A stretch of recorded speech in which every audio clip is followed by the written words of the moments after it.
పత్రికా మీడియా సోదరులకు పేరు పేరున నమస్కారాలు. మరి ఎక్కడలేని ప్రేమను బీఆర్ఎస్ నాయకులు బీసీ బిడ్డల మీద చూపుతూ వాళ్ళ నటన అద్భుతంగా ఉంది. అదే కాకుండా అబద్ధాలకు కేర్ ఆఫ్ అడ్రస్ అంటే బీఆర్ఎస్ అనేది ప్రతి ఒక్కరికి అర్థమైంది. గ్లోబల్ మించిన గోబెల్స్ ప్రచారం, వాళ్ళ గోబెల్స్ ప్రచారము గ్లోబల్ మించిపోయింది. అందుకనే వాస్తవాలు అనేది ప్రజలు తెలుసుకోవాలని నేను ఒకటే విజ్ఞప్తి చేస్తా ఉన్నా.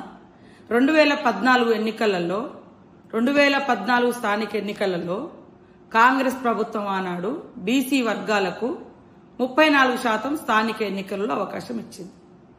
2014లో మీరు అధికారానికి వచ్చిన తర్వాత 2019లో స్థానిక ఎన్నికలు జరిగితే బీసీలకు ఇచ్చింది నువ్వు 22%. గొంతు కోసింది ఎవరు? నువ్వు. ఈ రోజు మేము బీసీ వర్గాల మీద అభిమానంతో ప్రేమతో మా రాహుల్ గాంధీ గారి యొక్క మరి ఆదేశానుసారం వారికి ఉన్న కమిట్మెంట్ తో బీసీలకు వారికంత అవకాశాలు ఇవ్వాలని కులగణన చేసి అసెంబ్లీలో పెట్టి తీర్మానాలు చేసి సుప్రీంకోర్టు ఆదేశానుసారం డెడికేటెడ్ కమిషన్ వేసి ఆ డెడికేటెడ్ కమిటీ ఆధారంగా మరి కులగణన చేపట్టి ఆ కులగణన ఆధారంగా ఈరోజు రిజర్వేషన్లను నిర్ధారించడం జరిగింది. కానీ ఆ రోజు 2019లో 14లో 34 ఉన్న శాతాన్ని 19కి తగ్గించి నువ్వు భారీ కుట్ర చేసి బీసీల గొంతు కోసింది నువ్వు, బీఆర్ఎస్ పార్టీ, మేం కాదు. అదే కాకుండా ఇవాళ కులగణన జరుగుతుంటే కనీసం బీసీల మీద గౌరవంతో వాళ్ళకి ఇది మంచి జరుగుతుంది ఇది అని ఆ కులగణనలో కూడా పాల్గొనకుండా అత్యంత దుర్మార్గంగా కులగణనను అవమానించింది నువ్వు, నీ కుటుంబం. మళ్ళీ మీకు మాట్లాడే అర్హత ఉందా బీసీలకు?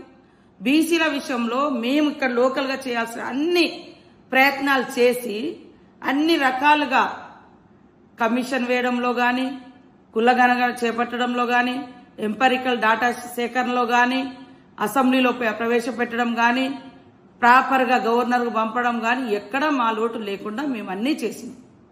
ఇవాళ అక్కడ కేంద్రం మీద ఒత్తిడి చేయడానికి మేము జంతర్ మంతర్ పోతే నువ్వు ఇక్కడ వంకలు దిగినావు, కనీసం సపోర్ట్ చేయలేదు. ఇంకా కాకుండా గుంటకాడి నక్క లెక్క అబ్బాయి బీసీ రిజర్వేషన్ ఆగిపోతే బాగుండు, కేంద్రం ఇంకా చేయకుంటే బాగుండు అనే కలలు కన్నది కూడా బీఆర్ఎస్ నాయకులే. అందుకనే ఇవాళ హైకోర్టు, సుప్రీంకోర్టు కొన్ని అభ్యంతరకరమైన ఆర్డర్స్ రావడంతో మరి సంకలు కొట్టుకున్నది కూడా బీఆర్ఎస్ నాయకులు. ఇవాళ గ్రామాలలో పారిశుద్ధ్యం కానీ రావాల్సినటువంటి 3,000 కోట్లు రాక గత 2 సంవత్సరాలుగా స్థానిక నాయకత్వము, స్థానిక ప్రజాప్రతినిధులు లేకపోవడంతో గ్రామాలలో కూడా ఇబ్బందికరమైన సిచ్యువేషన్ ఉంది. ఇది కూడా మళ్ళొక దిక్కు. ట్విట్టర్లు, పోస్టులు, ట్విట్టర్ టిల్లులు ఇవన్నీ పెట్టేది మీరే, పబ్లిక్ను మళ్ళీ రెచ్చగొట్టేది మీరే.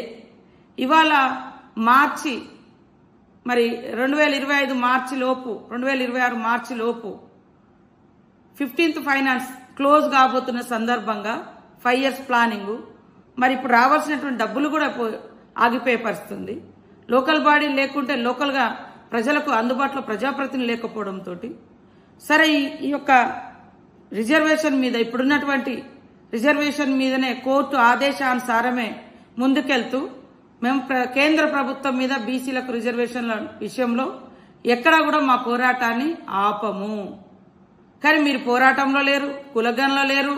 కానీ రాజకీయ ప్రయోజనం పొందడంకు ఎక్కడ ఆగితే, ఎక్కడ బ్రేక్ పడితే అక్కడ సంబరాలు చేసుకుందాం, బీసీలకు ఈ రిజర్వేషన్ అందకుంటే బాగుండని 2014 నుంచే మీకు 19లో కూడా ఎన్నికలలో మీ కుట్రలు చేసిర్రు.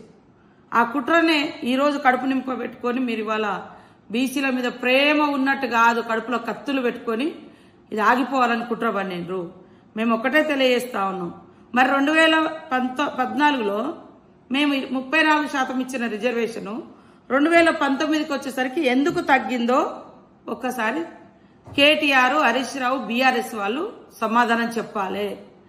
ఈరోజు సుప్రీంకోర్టు ఆదేశానుసారం సర్పంచ్ ఎన్నికలలో మండలాన్ని యూనిట్గా తీసుకోమన్నారు, గ్రామస్థాయి ఎన్నికలలో వార్డు మెంబర్లు యూనిట్గా తీసుకోమన్నారు, మరి జిల్లా యూనిట్గా జెడ్పీటీసీలు, స్టేట్ యూనిట్గా జిల్లా పరిషత్ చైర్మన్స్ ఇది సుప్రీంకోర్టు ఆర్డర్. సుప్రీంకోర్టు కూడా డెడికేటెడ్ కమిషన్ కూడా వేయండి అని ఆదేశించను. ఆ కమిషన్ వేసినటువంటి ఆధారంగా వారు ఇచ్చినటువంటి మరి రిపోర్ట్ ఆధారంగానే ఈ రిజర్వేషన్లు స్థానిక ఎన్నికలకు స్థానికంగానే మేము జనాభాను పరిగణలోకి తీసుకోవడంతో కొన్ని చోట్ల బీసీలకు తగ్గింది, కొన్ని చోట్ల పెరిగింది. అంతే తప్ప నువ్వు మాట్లాడుతున్నట్టుగా అబద్ధపు నోరు విప్పితే అబద్ధాలు ప్రచారం చేయాలి, ఇక సంబరాలు చేసుకోవాలి. ఇదే మీ పని. అబద్ధాలు ఎక్కువ కాలం మనుగడలో ఉండలేవు. నిజం చరిత్రలో నిలబడుతుంది. అది గుర్తుపెట్టుకోవాలని కేటీఆర్ గుర్తు చేస్తాము. అదే కాకుండా మరి షెడ్యూల్ ఏరియాల గురించి భద్రాద్రి కొత్తగూడెమో లేకుంటే ములుగో లేకుంటే ఇక్కడని మాట్లాడుతున్నారు. షెడ్యూల్ ఏరియాలో 5th షెడ్యూల్ ఏరియాలో 100% ట్రైబల్స్ ఉన్నాయి. ట్రైబల్స్ గానే ఉండాలని మరి పీసా యాక్ట్ ప్రకారం ఎప్పటి నుంచో జరుగుతుంది. మీరు కూడా గత 10 సంవత్సరాల్లో 2 సార్లు ఎన్నికలు పెట్టినప్పుడు మరి గవే ఫాలో అయ్యారు. ఇవాళ అదనంగా కొన్ని చోట్ల రొటేషన్లో ఎస్సీ బీసీ అయిపోయి ఎస్టీ వచ్చినప్పుడు రొటేషన్లు వస్తుంటాయి. అదే కాకుండా ప్లేన్ ఏరియాలో కూడా అనేక నూతన గ్రామ పంచాయతీలు ఏర్పడ్డాయి.